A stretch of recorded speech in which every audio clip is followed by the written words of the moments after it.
भारत कहा जाए तो खेल की तरफ बहुत ही अधिक बढ़ रहा है।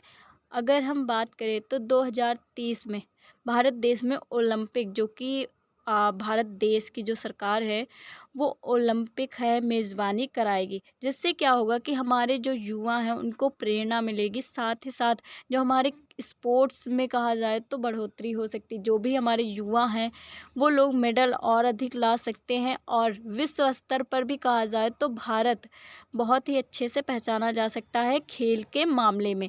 अगर ये मतलब जो ओलंपिक होगा 2030 में, इससे भारत को बहुत सारे फ़ायदे भी मिल सकते हैं। अभी इन्हीं फ़ायदे और विशेषताओं के बारे में हम आगे बात करते हैं। तो हम बात करते हैं इस चीज़ को लेकर के कि अहमदाबाद का खेल जो कायाकल्प राष्ट्रमंडल है, तो जो कायाकल्प जो राष्ट्रमंडल है खेल, वो 2030 में भारत की ओलंपिक महत्वाकांक्षाओं की दिशा में महत्वपूर्ण कदम होगा।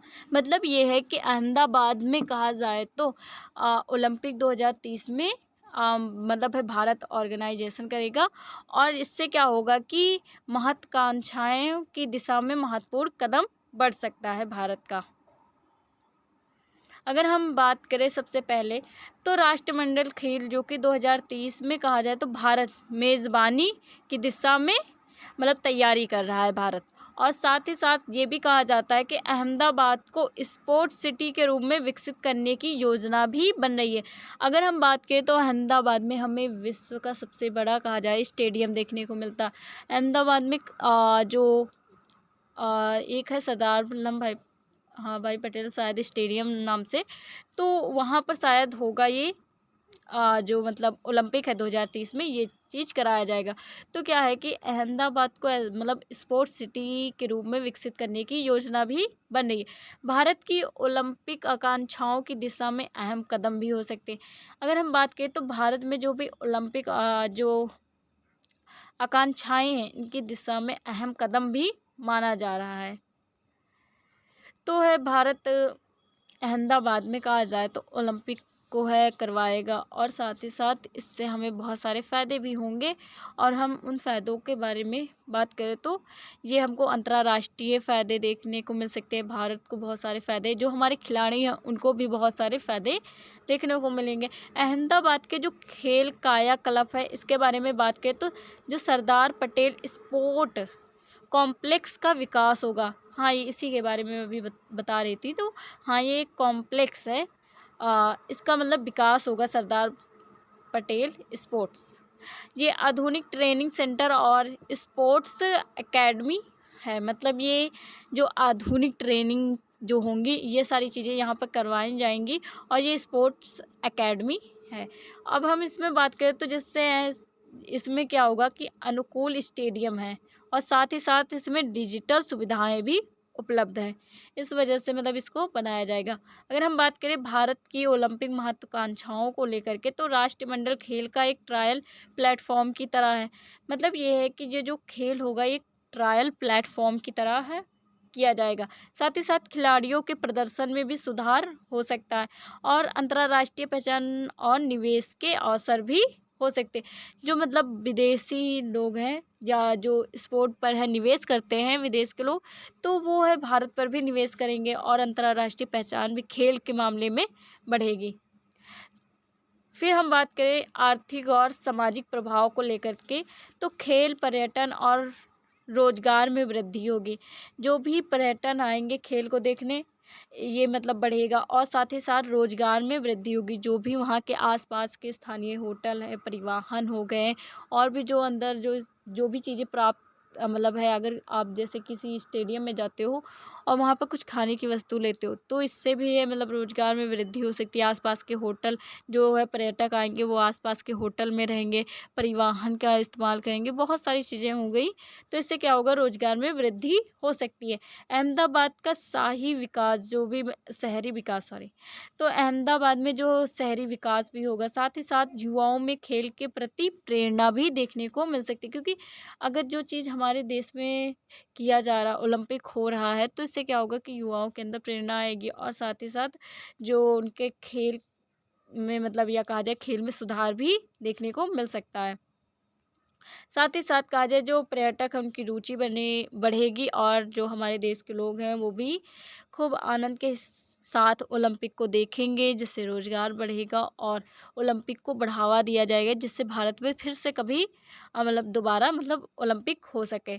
तो अंतर्राष्ट्रीय प्रभाव की हम बात करें तो क्या होगा कि भारत की वैश्विक छवि में सुधार होगा। जो भी हमारी वैश्विक जो छवि है उसमें सुधार हो सकता है खेल के माध्यम से। अगर हम बात करें राष्ट्रमंडल खेल 2030 की मेज़बानी से भारत एक खेल शक्ति के रूप में उभरेगा। अगर हम बात करें तो ये मतलब जो मेज़बानी की जा रही है राष्ट्रमंडल खेल 2030 की, तो इसमें जो भारत का एक खेल की शक्ति के रूप में उभर सकता है। साथ ही साथ अंतर्राष्ट्रीय जो मीडिया है और निवेशकों का ध्यान भारत की ओर आकर्षित कर सकता है। अगर बहुत अच्छे तरीके से ओलंपिक कराया गया तो ये अंतर्राष्ट्रीय मीडिया है भारत की तारीफ़ कर सकती है और मतलब कहा जाए तो फिर से ओलंपिक को है भारत में मेज़बानी के लिए मतलब तैयार किया जा सकता है। और जो निवेशक होते हैं जो स्पोर्ट पर निवेश करते हैं तो उनका भी ध्यान कहा जाए तो भारत आकर्षित कर सकता है।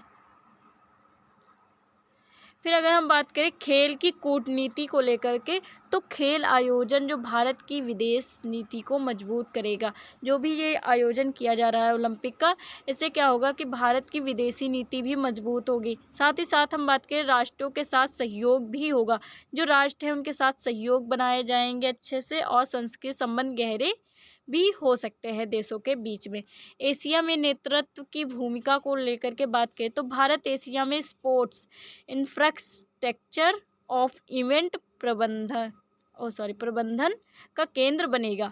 तो इसमें क्या है कि भारत जो एशिया में स्पोर्ट्स है, इंफ्रास्ट्रक्चर है, ये बढ़ेगा। साथ ही साथ जो इवेंट होंगे, जो प्रबंधक होते हैं वहाँ पर बोलने वाले, तो ये इसका केंद्र बन सकता है भारत।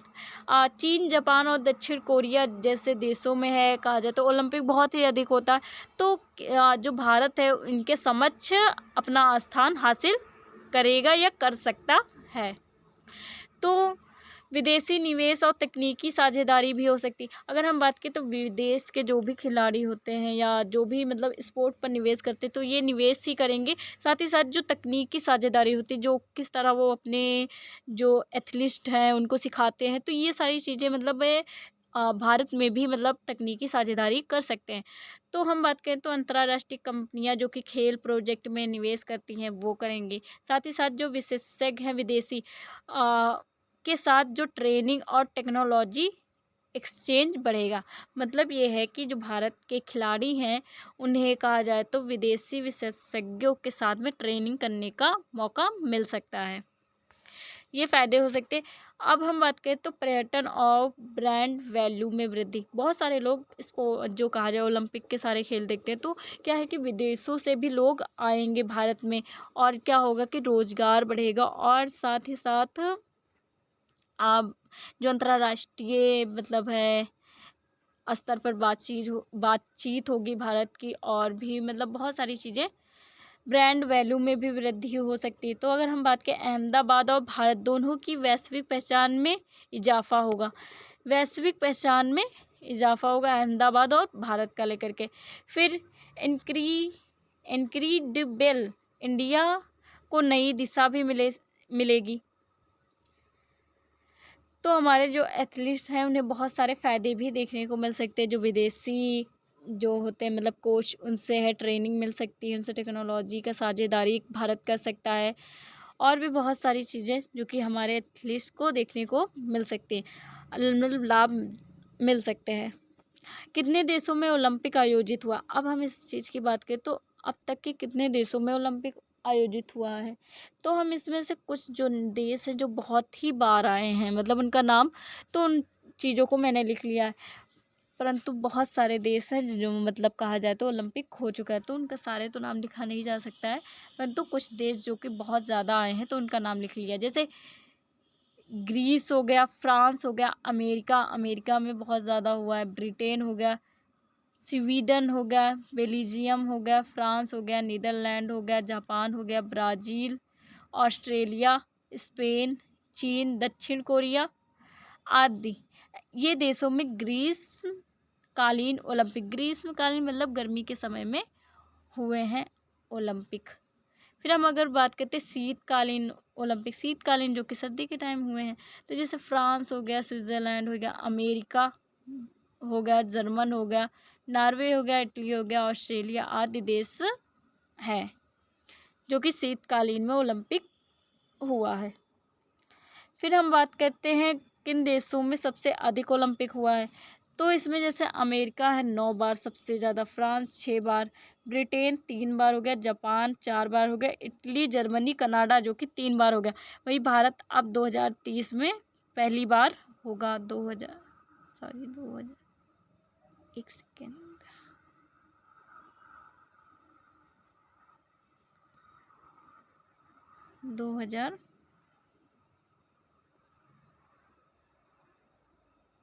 2030 में फर्स्ट होगा। फिर भारत को होने वाले लाभ की बात करें तो भारत में जो खेल और संरचनात्मक है उसके बारे में बात करें तो अहमदाबाद और अन्य शहरों में विश्वास स्तरीय स्टेडियम, जैसे कि जो विश्वास स्तरीय स्टेडियम है अहमदाबाद में, और ट्रेनिंग सेंटर जो खिलाड़ियों के हॉस्टल बनेंगे। मतलब ये है कि अगर ये होता है तो क्या होगा, स्पोर्ट्स को और भी बढ़ावा दिया जाएगा, जिससे क्या होगा कि जो स्टेडियम है, ट्रेनिंग सेंटर है, खिलाड़ियों के लिए हॉस्टल, ये सारे बढ़ सकते हैं और यह निवेश भविष्य के ओलंपिक की तैयारी में मदद करेगा। अगर आप किसी भी चीज़ में निवेश करते हो तो आपको ज़्यादातर आपको इनपुट देखने को मिलते हैं। तो ये है कि अगर स्टेडियम, ट्रेनिंग सेंटर और खिलाड़ियों के हॉस्टल ये सारी चीज़ें मतलब अच्छे से करेंगे तो क्या होगा कि हमें फ्यूचर में देखने को मिल सकता है कि जो हमारे ओलंपिक के जो खिलाड़ी हैं, जो मतलब खेल खेलते हैं, तो वो मेडल ला सकते हैं इन सब चीज़ों को। तो अगर इन पर निवेश किया जाएगा तो हमें लाभ देखने को मिल सकता है। अगर हम बात करें आर्थिक वृद्धि और रोजगार के अवसर को लेकर के, तो हज़ारों जो नए रोजगार निर्माण मतलब होंगे। जैसे अगर हम बात करें पर्यटन, परिवहन, मीडिया सेक्टर, इन सारी चीज़ों में रोजगार मिल सकते हैं। और वहीं बात हम करें आर्थिक वृद्धि, जैसे कि आसपास के होटल होंगे जो भी मतलब जहाँ पर ओलंपिक हो रहा है अहमदाबाद के जो भी सिटी में, तो मतलब अहमदाबाद में जो हो रहा है तो वहीं पर जो आसपास स्टेडियम के आसपास में जो भी मतलब दुकानें होंगी वहाँ पर कहा जाए तो आर्थिक वृद्धि हो सकती है। और साथ ही साथ जो भी ओलंपिक के स्टेडियम में जो चीज़ें बिकेंगी और भी बहुत सारी चीज़ें जो खरीदी जाएंगी, टी शर्ट हो गई, बहुत सारी चीज़ें हो गई, तो इनसे क्या होगा, आर्थिक वृद्धि होगी। स्थानीय व्यापार और होटल इंडस्ट्री को बड़ा लाभ होगा। अभी मैंने इसी चीज़ के बारे में बताया। अगर हम बात करें अंतर्राष्ट्रीय पहचान और निवेश आकर्षण को लेकर के, तो इससे अंतर्राष्ट्रीय पहचान भी बढ़ेगी और निवेश भी होगा। अभी मैंने बताया था अंतर्राष्ट्रीय प्रभाव में, तो भारत की वैश्विक प्रतिष्ठा मजबूत होगी। विदेशी कंपनियां जैसे भारत में स्पोर्ट, टूरिज्म और टेक्नोलॉजी निवेश कर सकती हैं। विदेशी के लोग जो कि मतलब विदेश के जो लोग हैं वो आएंगे भारत में, कहा जाए तो मतलब स्पोर्ट्स को देखने, और भी बहुत सारी टेक्नोलॉजी में कहा जाए निवेश कर सकते हैं। भारतीय खिलाड़ियों को लाभ क्या होंगे, तो उन्हें बेहतर ट्रेनिंग सुविधा मिल सकती है। साथ ही साथ कहा जाए तो उनको विदेशी कोचों की पहुंच भी मिल सकती है। खिलाड़ियों को अंतर्राष्ट्रीय अनुभव मिलेगा, जो भी अंतर्राष्ट्रीय खेल होता था तो उसके अनुभव मिल सकते हैं, जिससे ओलंपिक प्रदर्शन में सुधार भी हो सकता है। अगर हम बात करें तो युवाओं में प्रेरणा और खेल संस्कृति भी शामिल है। अगर हम बात करें जैसे कि युवाओं में प्रेरणा बढ़ेगी कि हाँ हमें मतलब हमारे देश में और मतलब कहा जाए ओलंपिक हो रहा है तो हमें क्या करना है कि मतलब हम भी है मेडल जीतें और अपने देश का नाम करें। तो युवाओं में प्रेरणा होगी, युवा वर्ग में खेल के प्रति रुचि भी बढ़ेगी। और कहा जाए तो जो भी मतलब जो पेरेंट्स होते हैं स्पोर्ट्स में नहीं जाने देते, तो वो भी स्पोर्ट्स में बच्चों को जाने देंगे और बच्चे भी रुचि बढ़ाएंगे। स्कूल और कॉलेज में खेलों को नया महत्व भी मिल सकता है। अब अगर हम निष्कर्ष की बात करें तो हमें राष्ट्रमंडल खेल 2030 भारत की ओलंपिक यात्रा की ठोस शुरुआत भी हो सकती है। अगर हम बात करें ये जो खेल हो रहा है तो ये भारत में कहा जाए ओलंपिक यात्रा की एक ठोस शुरुआत भी मानी जा सकती है। अहमदाबाद जैसे भारत का उभरता स्पोर्ट्स हब भी कहते हैं। अहमदाबाद है भारत में जो भी स्पोर्ट्स हैं मतलब जो भी खिलाड़ी जो खेल हैं मतलब वो उभर रहे हैं तो उन्हें हम स्पोर्ट्स हब कहते हैं। तो अहमदाबाद में ये ज़्यादा ही उभर रहा है और नया भारत नया खेल युग की दिशा में कदम बढ़ा सकता है। जो हमारा नया भारत है ये खेल की तरफ कहा जाए रुचि बढ़ा सकता है या नए खेल के युग को बना सकता है। तो ये इन सारी चीज़ों के फ़ायदे हमें देखने को मिल सकते हैं। अगर भारत में ओलंपिक होता है तो हमारे जो खिलाड़ी हैं अंतर्राष्ट्रीय और रोज़गार, आर्थिक वृद्धि, सारे फ़ायदे ही हमें देखने को मिलेंगे। साथ ही साथ जो पेरेंट्स है कहते हैं स्पोर्ट्स में कुछ भी नहीं है, तो उनको भी कहा जाए तो सीख मिलेगी कि हाँ, स्पोर्ट्स में बहुत कुछ हो सकता है। और भी हमारे जो खिलाड़ी हैं उन्हें प्रेरणा मिलेगी और जो भारत को अधिक से अधिक कहा जाए तो गोल्ड मेडल इन सारी चीज़ों को जिता करके भारत को खिलाड़ी या कहा जाए खेल में नंबर 1 बना सकते हैं। तो इतने तक मतलब इतने तक ही वीडियो थी। अब मिलते हैं अगली वीडियो में। Thank you.